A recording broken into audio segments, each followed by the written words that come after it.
جهاد حطاب أو كما يعرف بجو حطاب هو يوتيوبر أردني لديه تقريبا 12 مليون متابع على يوتيوب فقط، ويحكي في محتواه وفيديوهاته القصص من أماكن مختلفة، ويعرف متابعيه على البلدان التي يزورها، ومنها الصين واليابان وأوزبكستان ومصر والعراق وغيرها.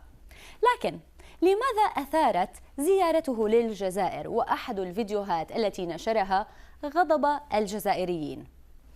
جو حطاب نشر فيديو قام بتصويره عند المنطقة الحدودية بين الجزائر والمغرب، ولكن بعض متابعيه من الجزائر انتقدوه بشدة وطالبوه بحذف الفيديو لأسباب عدة، منها الترويج للمنتجات المغربية داخل الجزائر وفقا للتعليقات.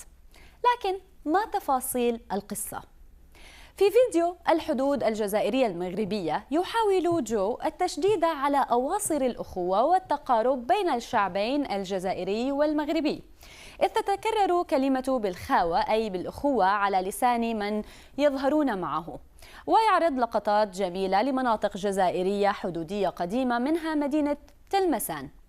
طيب، كله تمام إلى هنا، ولكن جو استضاف مرشدة سياحية من تلمسان وأعربت عن تقارب الشعبين المغربي والجزائري، وقالت إن بلدة تلمسان هي لؤلؤة المغرب العربي وتابعة للمغرب الكبير. الأمر هذا أزعج بعض الجزائريين، ولم يكن الوحيد، بل كانت أيضا المقاطع التي عرضها جو من مدينة مغنية والتي تتناول تبادل البضائع بين المغرب والجزائر، ومنها الطاجين المغربي، وهو ما فسره البعض على أنه محاولة لنسب البضائع الجزائرية للمغرب. جو قابل أيضا أحد بائعي التوابل من المدينة، والذي وصف العلاقة بين البلدين على المستوى الشعبي بالطيب، ولكن ما يفرقهم هو توتر العلاقات السياسية. طبعا العديد من الجزائريين وصفوا الفيديو بالمستفز، ولكن البعض حاول أيضا التبرير لجو، وهذه عينة من ردود الفعل.